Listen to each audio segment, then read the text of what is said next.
Hi there guys, I'm Nikhil from GreedyTech, and in this video, I'll be showing you all the best features of the iQOO Neo 6. By the way, I've already posted a dedicated video for the tips and tricks section where I've talked about many things which I won't be covering in this video. So definitely check out that video as well, link will be in the description. Next we have multiple fingerprint animation styles. So if you're bored with the default one, you can choose to go with a different one. And here's a quick preview. Next, we also have different fingerprint icon patterns. So once again, if you're bored with the default fingerprint icon pattern, you can change it from settings. And here's a quick preview.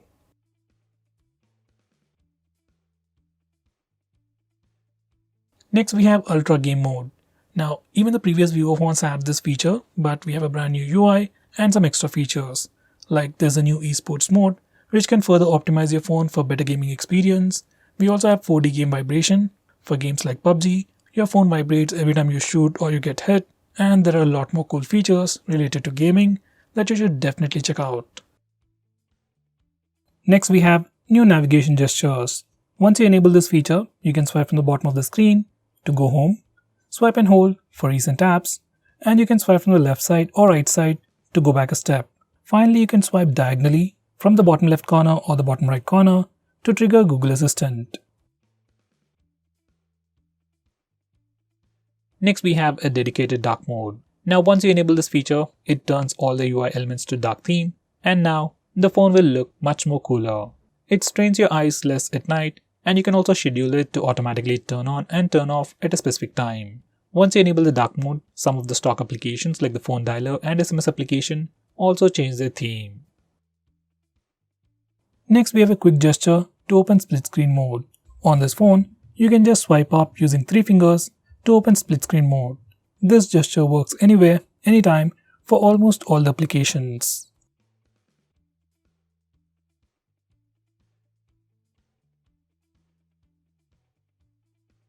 Next we have always on display. This is a pretty well-known feature that keeps the display always on. Once you lock your phone, this feature will display important information like date and time and notifications on the display. From settings, you can also change the clock style, and you can get the option to automatically turn on and turn off always on display at a specific time to save some battery.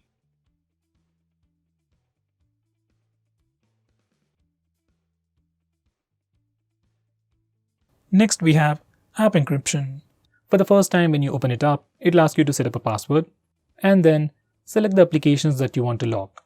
We can also unlock the locked applications using the password or the fingerprint scanner, or even by using the face unlock feature.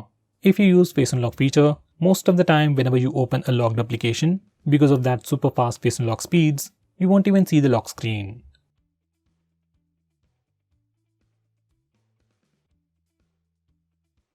Next we have quick action. Previously it was known as smart click, but the feature is the same. It's a quick shortcut to allow you to perform some actions when you press and hold the volume down button when the display is turned off. From the settings page you can configure the action, but personally I like to use it for the flash. When the phone is locked, I can simply press and hold the volume down button to toggle the flash. By the way, it doesn't work if you're playing some music, and you can also press the power button to turn off the flash.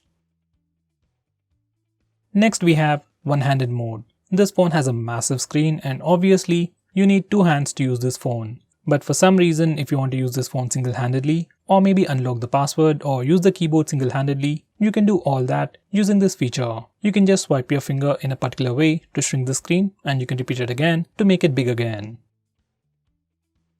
Next we have 3-finger screenshot. Now before I show you how to use that, let me show you how to take a normal screenshot. Just press the volume down and power button both at the same time to take a screenshot. Now this particular trick is pretty simple and works with almost all the Android phones. Now coming back to the 3-finger screenshot, simply enable this feature and swipe down using 3 fingers to take a screenshot. Personally, I love this feature, and if you're someone who takes a lot of screenshots on your phone, then this can be really useful. Next, we can also take a long screenshot on this phone. To take a long screenshot, first you need to take a regular screenshot. You can either use the button or the gestures. Once you take a screenshot, you'll get a preview. Just tap on the long screenshot option. Now just scroll the page to take a longer screenshot. Now going on next, I'm going to show you how to stop or allow applications from running in the background. By default, this phone is configured to kill all the applications that are running in the background after some time. But for some reason, if you don't want some applications to be killed, say like WhatsApp or Facebook, you can whitelist those applications from here. Next we have AUTOSTART management. When you kill applications from the recent apps page, some applications restart automatically and then they run in the background. Applications like Facebook, Instagram, WhatsApp might be important, but some applications like Amazon, Flipkart or even UC browser need not run in the background automatically. So from this page, you can stop those applications from automatically restarting in the background and thereby improving some battery life. Next, I'm going to show you how to record calls automatically on your phone. Now, if you're someone like me who wants to record all the calls that you get or make, we can do it on this phone.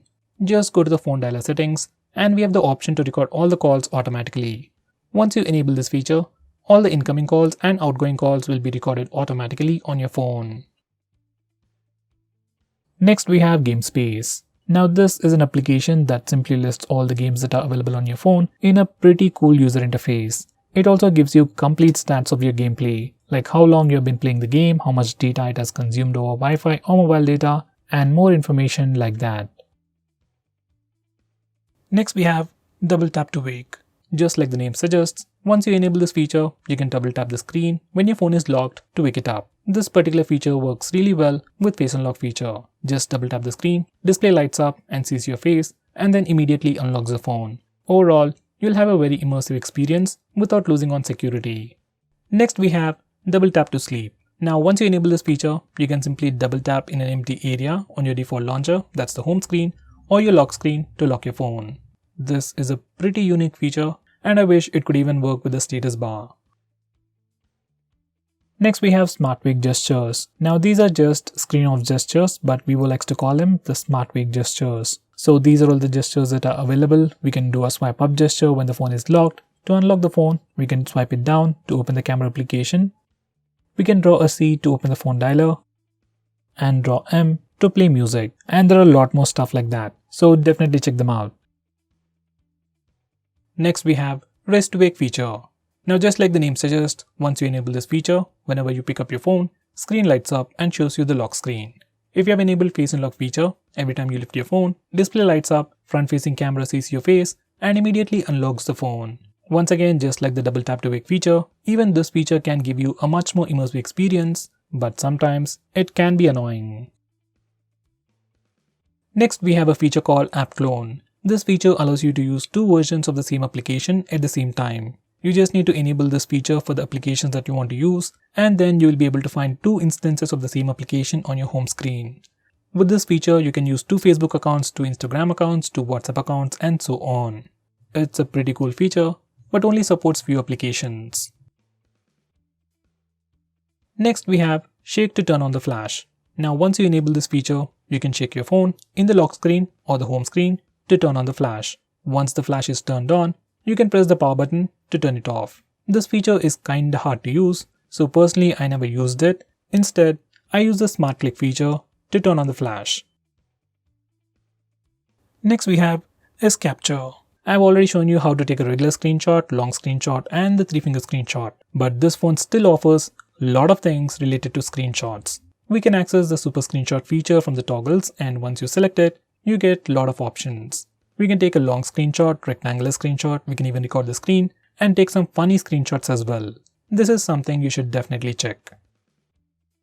Next we have flashlight notification. Once you enable this feature, every time you get a call or a message, LED light or the flashlight on the back flickers, giving you a visible indication. Next we have Easy Touch, which is like a floating bubble just like on the iPhones, with some additional options. You can tap it once for additional options. You can also choose a custom action for double tap, like going back, going to the home screen, or pulling down the notification bar. This feature is exactly like the floating bubble on the iOS.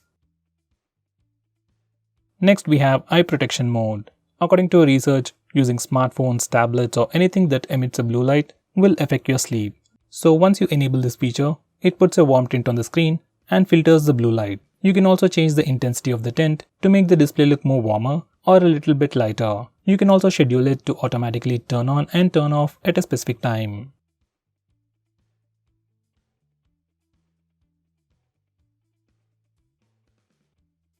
Next we have Face Beauty for video call. Now this is kind of a unique feature that's available on this phone that will allow you to use Face Beauty mode while making video calls, especially for apps like WhatsApp and Skype. Next we have Task Timer, which has features like Schedule Power On Power Off, Schedule Vibration Mode, Aeroplane Mode, and Countdown Vibration, where the touch vibration will be turned on for custom time. With Schedule Power On and Off, you can set a time for the phone to power on and power off automatically.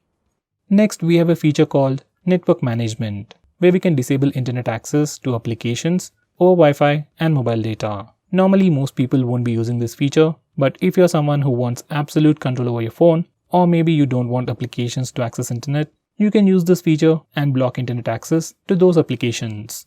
Next, we have Wireless Display. Using this feature, we can cast the screen of your phone to a smart TV or any device that supports Mirrorcast. It works with Mirrorcast, but it doesn't work with a Chromecast.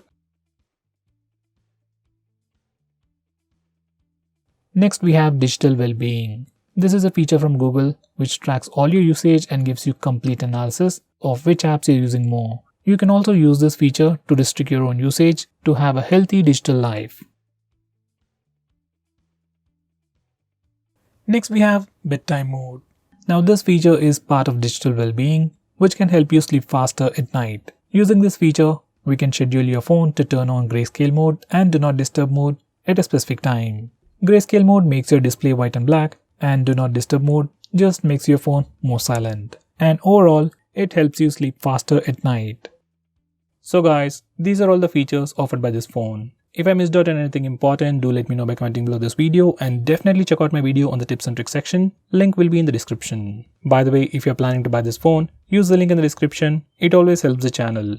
If you want us to make any specific video, tweet out to us with the hashtag ASKGREEDYTECH on Twitter and we will try to make it as soon as possible. I'm Nikhil from GreedyTech signing off. Have a nice day.